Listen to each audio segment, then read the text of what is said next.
Lidhja e shumë përfolur mes Loredanës dhe Jozit ka qenë prej kohësh në qendër të vëmendjes së mediave roz. Ditë më parë, Jozi ka hequr nga lista e ndjekësve modelin dhe bashkë me të edhe kujtimet nga e kaluara, duke vërtetuar se tashmë ata nuk janë më bashkë. Por me sa duket, Loredana nuk e ka ndërmend të heqë dorë nga ai. Pak orë më parë, ajo ka publikuar një video në profilin e saj në TikTok, ku në sfond dëgjohej një nga këngët e Jozit. Ajo shoqëroi videon me një mbishkrim domethënës: "Ana tjetër e medaljes", një frazë që menjëherë ngjalli reagime të shumta nga ndjekësit e saj.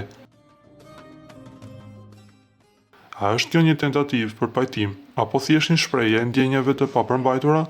Po kjo mbetet për tu parë. Nga ana tjetër, Jozi ka publikuar këngën e tij më të re të titulluar Dhimbje, një tekst që me sa duket kishte të bënte me situatën e tij në lidhje me Loredana Bratin.